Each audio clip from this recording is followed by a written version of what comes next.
So here's something that we've all said in some form or fashion at some point in all of our lives. I am so glad he showed up in my life when he did. Or I'm not sure I would have made it through without her. Or I would not be where I am today apart from them. If it wasn't for him, if it wasn't for her, if it wasn't for them. As soon as I put these statements up here, all of us can think about that one person or that group of people or a couple of people that you think, wow, if they had not shown up when they'd shown up, or if they had not been in my life, I certainly wouldn't be where I am today doing what I'm doing today. Obviously, I would not be doing what I'm doing today without my dad. I think a lot of us would say it was a parent or your parents that kind of set you up for success. You're so grateful for your parents. You weren't always so grateful for your parents, but you are now. Others of us have had mentors in our lives. Charlie Renfro is a mutual friend of our family, was a mentor in my life. Charlie taught me so much about organizational life and how to navigate organizational complexity. He used to walk in and we'd have breakfast. He'd say, Andy, what you working on big? What you working on big? And I wasn't working on anything big, but he helped me think big. And when I think about the people in my life that kind of dropped in at the right time, he's one. Another guy who dropped into my life at a critical time was a guy named Steve. Steve was my counselor. And Steve used to ask me these awful questions that just would drive me nuts. And I would kind of have worked myself up into thinking, oh no, this is gonna happen and that's gonna happen. This is gonna happen. This will never happen. And I would worry. And then Steve would say things like this. He'd say, Andy, do you think God's hands are tied? What an awful, wonderful question is that? Because I had sort of predicted my own future and I'm sure things are gonna work out. He'd say things like, do you think God's hands are tied? So again, just came into my life at just the perfect time. And then of course, Sandra, my wife, you're gonna think I'm just trying to be a sweet husband. I promise I'm not exaggerating. People who knew me before Sandra and I were married are so grateful for Sandra. Here's what they'd say. I promise, I'm not exaggerating. They would say, we are sure he would not be where he is today apart from her. And they are not wrong. So I think all of us, if you've just given a couple of minutes, you can think of those just in the nick of time or just at the right time people that just came into your life. They added something we needed. In some cases, they gave us opportunities we wouldn't have had. In other cases, they gave us insight or provided us with encouragement. Sometimes they just give us some perspective, sometimes just hope, sometimes correction, sometimes confrontation. And you didn't like it then, but you look back and you're so grateful for it now. And your life would be very different if those people had not just dropped into your life. So real quick, anybody come to mind? Have you ever thanked them? Do they know the role they played in your life and how pivotal it was for you? We'll come back to that in just a minute.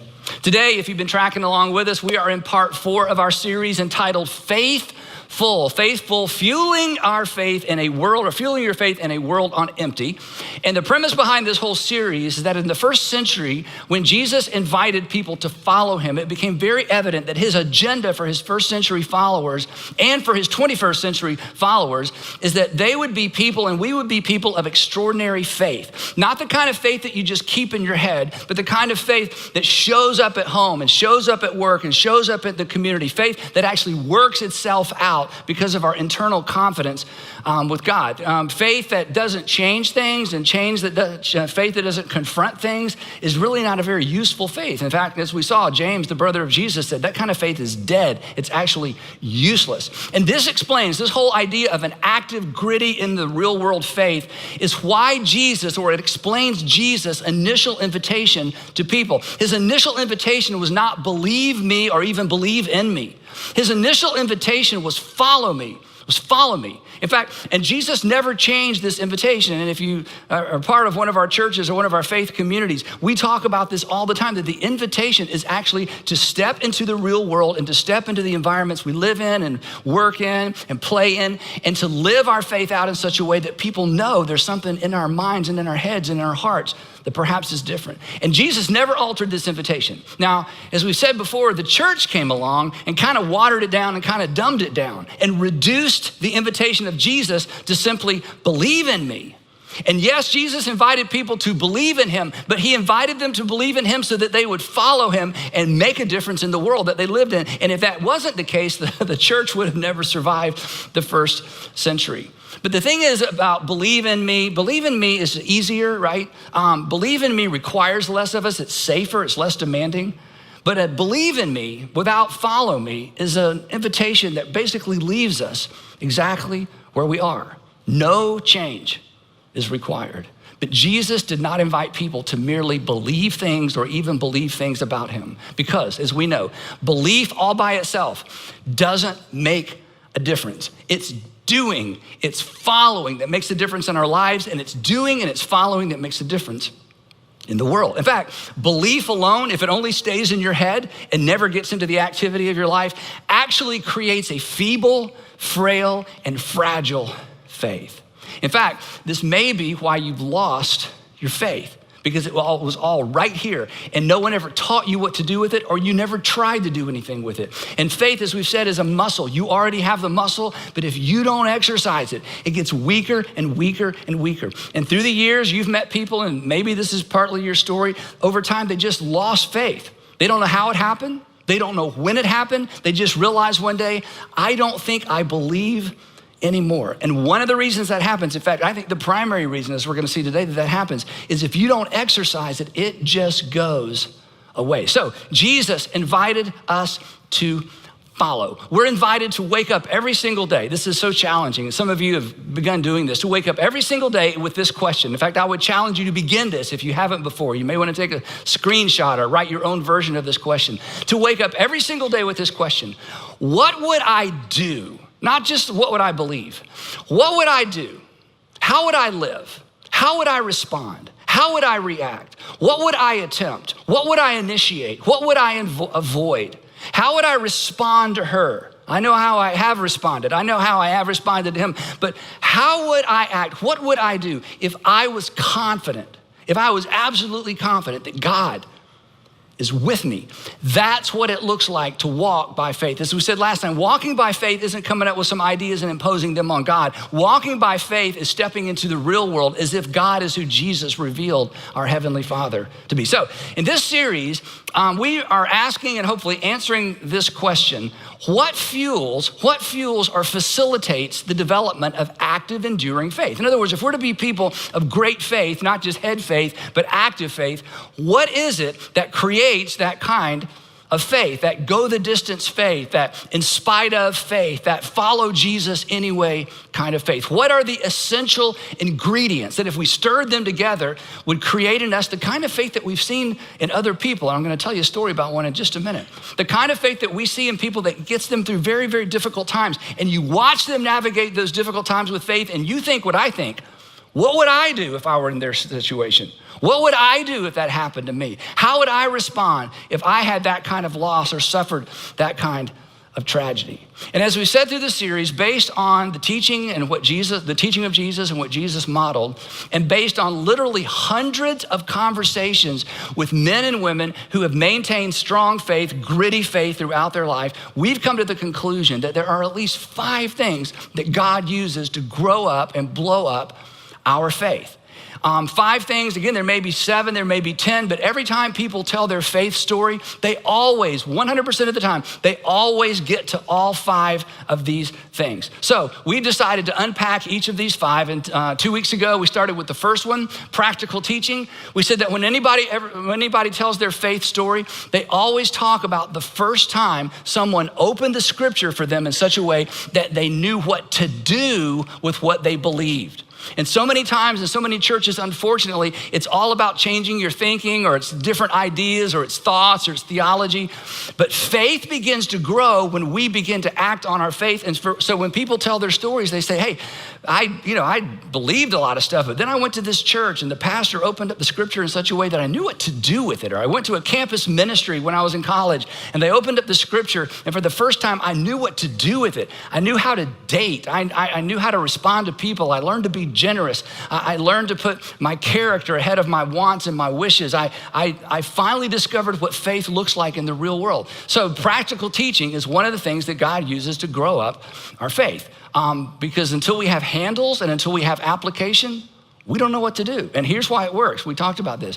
When our active faith intersects with God's faithfulness on the back end, our faith grows. That is, when we experience God on the back end of a decision that we've made in terms of following Jesus, when we've done something sacrificial for somebody else, when we've trusted God with the relationship, trusted God with our finances, on the back end, when we experience his faithfulness, our faith grows. Then last time we talked about this second, what we sometimes refer to as faith catalyst, and we talked specifically about personal ministry.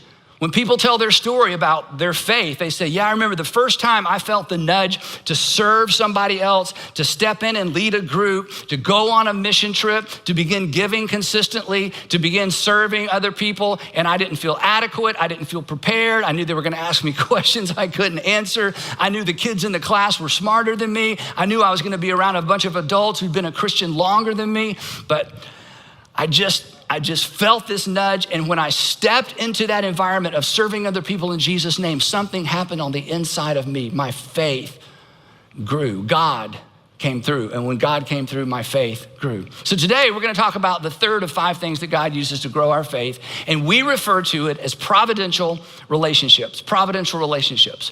When anyone tells their faith story, and if you were to stand up and tell your faith story, every faith story has this component of, and then I met this girl, then I met this guy, then I met this couple.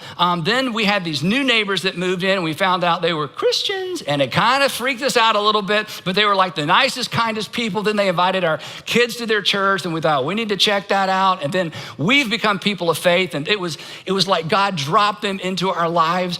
Maybe your story is that your mom remarried, and your stepfather, your new dad was a Christian, and you were introduced to faith. But when people tell their stories, they always talk about, then I met these people, then these people came into my life. Somebody invited me to their small group. This group of girls on my college campus invited me to a small group. I'm like, what's a small group? Sounds kind of strange, but it was in that small group that I was introduced to faith in Jesus, or maybe a coach. I mean, it goes on and on and on. But the point is this, when you consider your story, and when you consider those people in your story, it's as if God dropped them into your story, right? It's like he dropped them right into your life at just the right time. And in the moment, you don't know that. But as you look back and you think about what a defining moment that was for you, when you think about the change that happened because of that relationship, you can't help but feel that it was somewhat providential. It was like it was divine intervention. In fact, it may have been an intervention, right? A couple of friends showed up and said, we got to talk to you, and you knew what they wanted to talk about, and you did not want to talk about it, and they talked about it to you anyway. And it was a reversal for you, a change for you. And as much as you resisted and as angry as you were because they were sticking their nose in your business, you look back now and you think, you know what? You say, those were some of the best friends I ever had. That was providential. God brought them along at just the right time. And I don't know where I would be today if it weren't for those 2 guys, for those 2 girls, for that group of people. Now, the other side of this is a lot of you, many of you, maybe all of you have actually played this role in somebody else's life, but you didn't know it. You were just being a good friend. You were just being a good boss. You were just being a good citizen. You were just doing what you knew to do. But when those people tell their story, you're in their story because God brought you in and dropped you into their life at just the right time. But for the person on the other side of your defining moment, you know, the person that God dropped into their life, again, we don't know when it's happening. We always know in retrospect. We only know when we're looking back. Now, defining moments, you know what a defining moment is? It's that moment you look back and think, wow, it defined me for good or bad. Defining moments always involve other people. They always involve some sort of relationship. Again, either good or bad. I'm so glad I met them, or I wish I had never met them, right? So we shouldn't be surprised. We shouldn't be surprised that one of the things that God uses consistently to grow up and blow up our faith are relationships. Because this is actually how Christianity began. Do you know how Christianity began? It began like this, that God sent his son into the world as one of us to interact with us, to change us. That's the gospel. That the whole Christian story began that the Word, God, was made flesh. He became one of us, showed up on planet Earth, and began intersecting with the lives of people. And anybody whose life intersected with Jesus, it was a defining moment. It was clearly providential because Jesus had been sent from God. And then those people began to intersect with other people's lives. And again, those were defining moments, providential relationships as well. I want to tell you about one real quick. It's kind of one of my favorite little Jesus narratives that doesn't get a lot of attention. Jesus comes to a young guy named Philip, And he says, Philip, I want you to follow me. And he had invited Peter, Andrew, James, and John. He says, Philip, I want you to follow me. And Philip, instead of just saying, okay, I'll follow you, Philip says, okay, but I need you to wait here for just a minute. And Philip goes and he gets his buddy Nathaniel. And he says, Nathaniel, you're not gonna believe this. We have met the Messiah. And Nathaniel's like, sure you have. Sure you have. I mean, we've been waiting for the Messiah for hundreds of years. You haven't met the Messiah. Besides, who is this Messiah? And Philip's like, no, it's Jesus of Nazareth. And Nathaniel's like, no, the Messiah doesn't come from Nazareth. In fact, nothing good comes from Nazareth. Nazareth, can anything good come from there? So he disses Jesus' hometown. I mean, Nathaniel is just not interested. At which point, Philip, if he were like most of us, would be like, okay, you just stay here and have your little itty bitty insignificant life. I'm gonna go follow Jesus. We're gonna change the world. My name's gonna be in the Bible. Your name's gonna be nowhere, okay? So that would have been the logical thing to do. I'm gonna follow Jesus. I gave you a chance, okay? For the rest of your life, you're gonna look back on this deal. You should have bought Google stock and you should have followed Jesus, okay? But you missed it, okay? So anyway, instead of that, Philip's not gonna give up. You know what he does? This is so powerful. Philip says, okay, look, Nathaniel, I don't know about the Nazareth thing. I don't know about where the Messiah is supposed to come from, but I'm just telling you, look, come and see. This is the greatest invitation. I can't answer your questions. I can't explain it. Just come and see. And Nathaniel meets Jesus and recognizes who Jesus is. And Nathaniel thanks Philip for the rest of his life because he had a ringside seat. Nathaniel got a ringside seat to what God was doing in the world to bring about the salvation of the world. And he would have missed it if it hadn't been for Philip. And Philip almost allowed him to miss it, but he just didn't say, he just wouldn't give up. And don't you know, I mean, every time Jesus did something amazing that, Nathaniel would turn to Philip and say, I'm so glad you invited me. I'm so glad you invited me. I almost missed it. Now, that little piece of narrative reminds me of something that happened to me and to Sandra and to me that I want to tell you about. Many years ago, a couple moved from the Northeast to Alpharetta, right around here where we live. And their neighbor, Nick, realized they weren't church people, they weren't faith people, and didn't seem to be interested. So Nick decided to invite them to his church. He didn't attend one of our churches. He had attended a church in their community. So he invited them to church. Tim, the husband, was like, I don't know. Carla was a little more open, but Nick just stayed on top of it. So he finally got them to attend their church. They went, and then they went to a couple of special events. Tim, the husband's like, I really don't want to do the church thing. And Carla was trying to be polite to the neighbor. So after 4 or 5 or 6 visits to their church, Tim and Carla said, Nick, thank you, but no thank you. We appreciate it, and just no more of that. Well, if you're Nick, you're thinking, I get extra credit. I invited my neighbors to church, and they didn't want to go to church, but God, I've been persecuted for my faith and rejected, and, we'll forget this, right? You know what Nick did? This is amazing. Nick was so convinced that Tim and Carla needed faith in their life. He said, okay, well, I want to take you to a different church. And Nick, and Tim's like, I don't want to go to any church, not even a different church, no church. Carla was like, okay, and Nick just stayed on time. And so Nick invited Carla to North Point Community Church. He brought her to the 9 o'clock service. Then on the way back to drop her off, had to explain what they had just experienced because this was really different than anything she'd experienced in church before. Drops her off, and then he went to his church. And the next Sunday, he did the same thing. And the next Sunday, this went on for so long. Their 2 kids said to their dad, Daddy, where does Mr. Nick and Mommy go every Sunday morning? This is kind of strange, true story. So eventually, Carla brought the kids, and Nick would just go to his own church afterwards. He wasn't trying to change churches. He just felt like this couple needs to be in church. His family needs to be in church.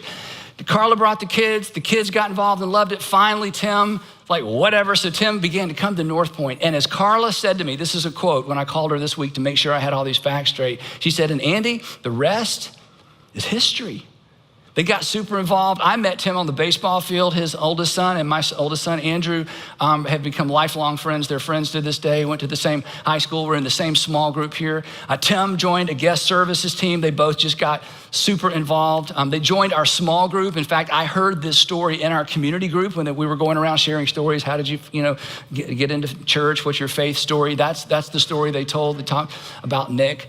So we become lifelong friends. And then in 2013, Tim was diagnosed with ALS, this horrible, terrible disease that you know about. And his doctor said, you got 3 to 5 years to live, Tim. So our community group became, the Tim group. We were Team Tim and Carla. We're just going to carry them through this awful time. That was 2013. Tim is still alive today.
But during that time, as we watched him slowly deteriorate, I'm telling you, watching his faith and watching Carla's faith is one of, if not the most inspiring things that has happened to me as an adult as it relates to my faith. In fact, several years ago, our parts of our community group would go do the ALS walk or the walk to defeat ALS. So one year when I was there, I took this picture. I want to show you this picture I took with my phone. This is not Tim. This is Tim. And I saw Tim coming. This is a buddy that was in his support group that has since passed away. Tim saw us, he's walking over, then he saw his buddy, and he immediately, so emotional to me, went down on one knee and just took him in his arms. And Tim pastored his ALS support group. I think all of them have passed away. He is the lone survivor. He's like the survivor. He's like the granddaddy of the bunch. He's since lost his voice. I'll tell you more about that in just a minute. But watching his faith, and watching his love for these men and women, but primarily men who are navigating this dreadful, dreadful disease, I'm telling you, and sitting in a small group. In fact, Tim, ALS generally starts low and goes high, or high and goes low. For Tim, it started high, so he early on began to lose his voice. And as it was more and more difficult to understand when Tim spoke, he said to me one time, he said, Andy, he said, I would like to lead our small group as much as possible until I can no longer lead it.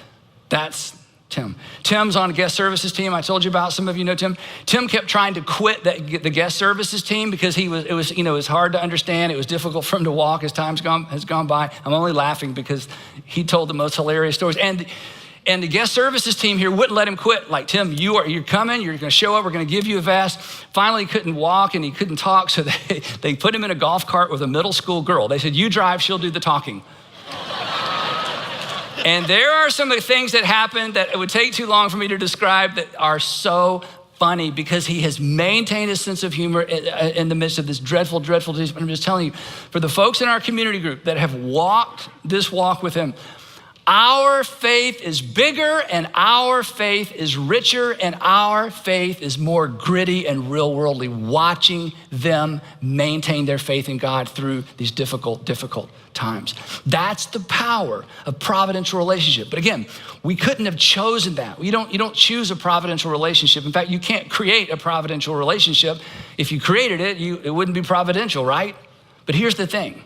We should all, and we can all, be proactive in getting into relationships with people whose faith informed their decisions and whose faith informed their responses to the difficulties of life. This is the part we can do, because being in proximity, as we're gonna see in just a few minutes, is one of the things we can do to ensure that our faith grows because of who we're doing life with. Now, the author of Hebrews weighs in on this. Hebrews is a book in the New Testament. It's not actually a book. It's like a long, complicated sermon. We just call it a book because it's part of the New Testament. We don't know who wrote Hebrews. You probably know that. It's probably a man. And in one section of Hebrews, the author is urging these Galileans and these Judeans, these sons and daughters of Abraham, not to give up their faith in Yeshua and Jesus and Messiah. So they believed in God, but they were new to faith in Jesus. So he's urging them, don't give up your faith. And so here's what he says as he urges them to hang on. He writes this. He writes, let us, talking about that faith community, primarily Jewish believers, let us hold, love this word, unswervingly. We've all driven swervingly. This is unswervingly. Let us hold unswervingly. That is a straight, direct line to the hope we profess. For he who promised, and here's our word, is faithful. He's like, you can't let go of your faith in God. If you let go of your faith in God, where are you going to place your hope? Because God has done something right here among us. This was written in the first century. There are still eyewitnesses of the resurrection. He's like, you can't let go of your faith because he who has promised is faithful. But they were going through very difficult times. So consequently, he's like, hey, don't give up, don't give up. And then he says this, in order to facilitate us holding on unswervingly, he says this, and let us consider, that is, let us think about it, contemplate, let us focus on, let us consider how we may, and here it is, spur one another on. He's like, if your faith is going to remain rock solid, if you're going to maintain your faith, you're going to need some other people, and some other people are going to need you. He says, I want you to give some thought to how you can spur other people on in their faith. And then this is the great part. But not just faith that's here. He says, toward love and good deeds. In other words, he's saying, I want you to help each other live out your faith in the real world. Why? Because when our faith intersects with God's faithfulness on the back end, our faith gets bigger. So he's like, I want you to spur one another on. I want you to get in each other's face. I want to make sure you're still getting together. And I want you to hang on to faith. And I want you to hang on to faith in such a way that it shows up in the real world. And then he says this. In fact, what he says next is the verse of scripture that I'm sure over 100 people texted me, voicemailed me, emailed me during 2020. Not giving up meeting together. In fact, some of you emailed me this verse. Andy, we're supposed to not give up meeting together, which is always curious to me, and I was not rude to anyone, but here's what I thought. Do you really think we've abandoned giving up together? Do you know how many chairs we own? We own more chairs in all of our Atlanta area churches than any other organization I know about. We have not abandoned giving up together. We just took a pause. We just took a break. But anyway, lots of people sent me this verse, which is always curious to get verses from people like, oh, I'd never seen that in my whole life. Okay, but anyway, those are what things I think, not the things I say, except to you. Okay, so let me read it again. Not giving up meeting together, as some are in the habit of doing, and here it is again, but encouraging one another. Now, here's the question, why? This is huge. Why? Well, why, when it comes to our faith, and when it comes to our faithfulness, and when it comes to recognizing God's faithfulness to us, this is so important. When it comes to our faith, the grit and the reality of our faith, when it comes to our faithfulness, that is doing the things we feel nudged on the inside to do, and when it comes to experiencing God's faithfulness, proximity matters. Proximity matters. Proximity and relationship are faith builders. Now here's my observation, and this may be your story. In fact, this, what I'm about to say next, may explain why you've lost faith or why you're losing faith. Here's my observation. That people drift from their community of faith. People drift from their community of faith before they drift away from faith. That people don't drift away from faith because they read a Richard Dawkins book or they heard something in a freshman class in school and it's like suddenly, boom, faith is gone. I mean, those things happen. I mean, there's an intellectual side to faith, no doubt about it. We talk about those things all the time here. But in terms of actual experience, people tend to drift away from their community of faith before they drift away from faith. And this is what the author of Hebrews is getting at, or let me just say it this way. People lose faith when they lose contact with people of faith. Now this is important. This doesn't make something true or not true. In other words, being with people doesn't make something true and not being with people doesn't make it untrue. You're smart enough to know that. It has nothing to do with reality. It has to do with our faith. It has to do with our confidence in. And if you allow yourself, or I allow myself to drift away from my community of faith, it's only a matter of time until I begin to lose faith. Because proximity when it comes to faith matters, because allowing God or watching God work in other people's lives is one of the things that bolsters our faith. We realize we're not an island. We realize we're not on our own. We realize we're not the only one. And all this points to why relationships are critical to growing, enduring faith. Put it this way, when we see, this is what happened.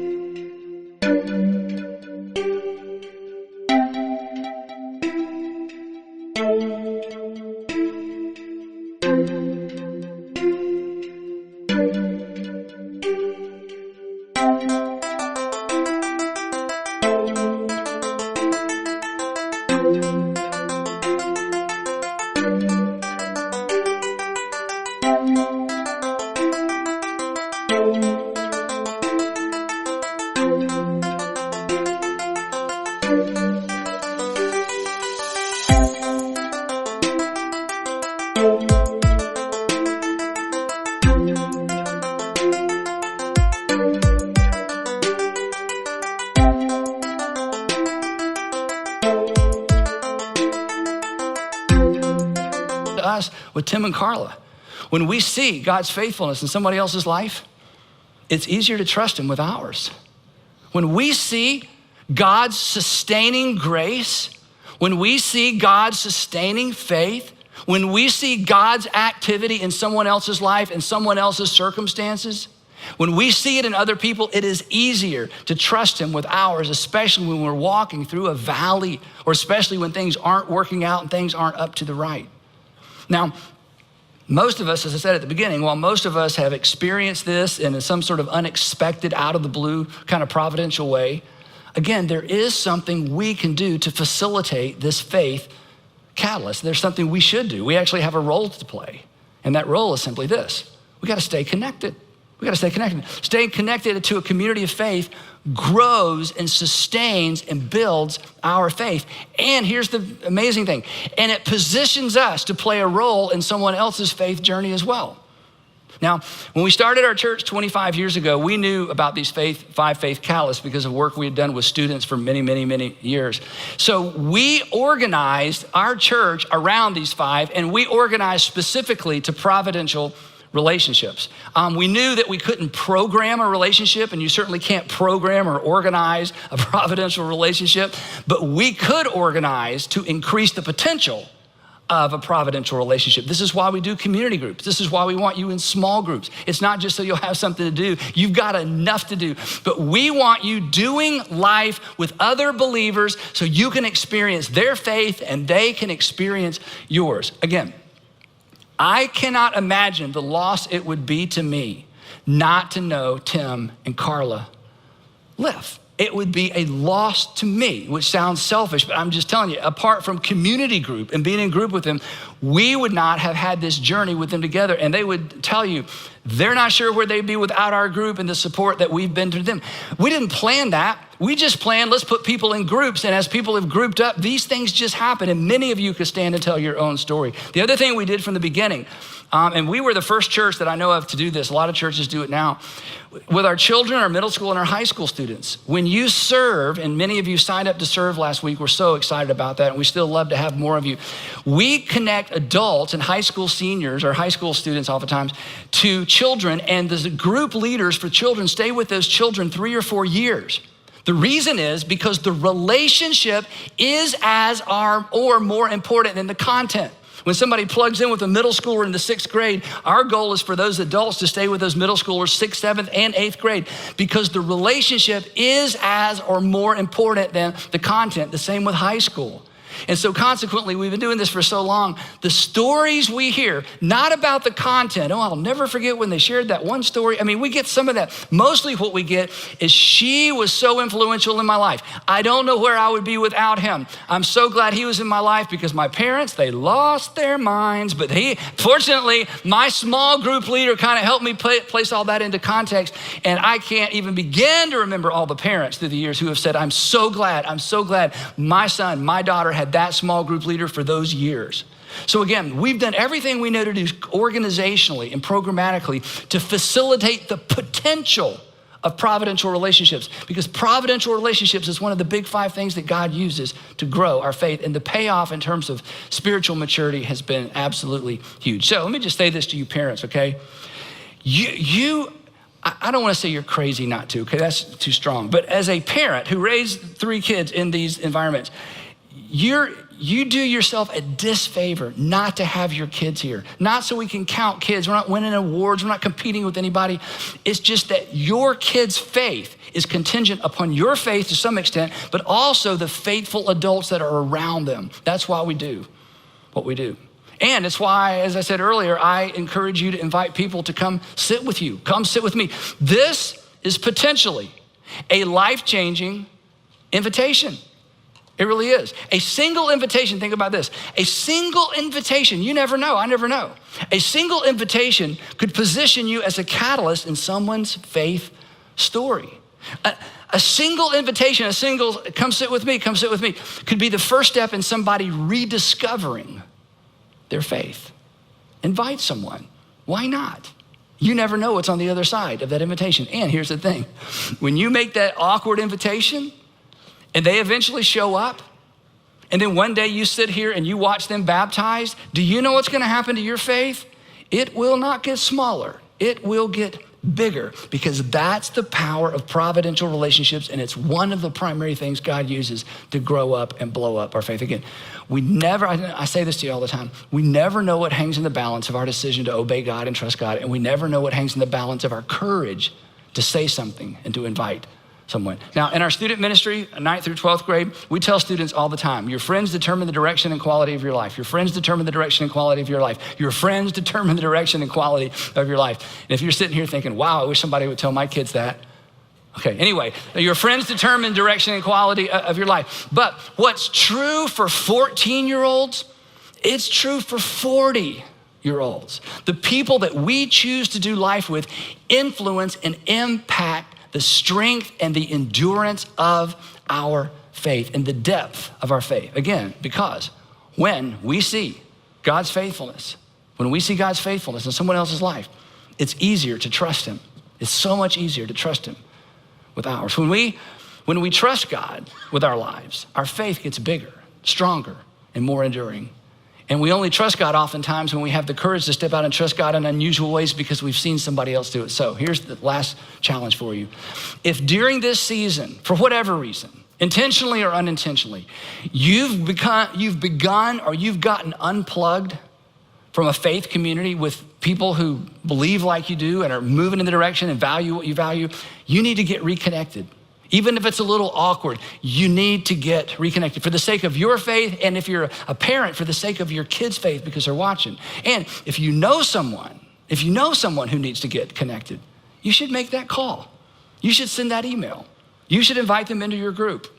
You have no idea who needs a simple invitation, and you have no idea what's on the other side of that simple invitation. But here's what'll happen.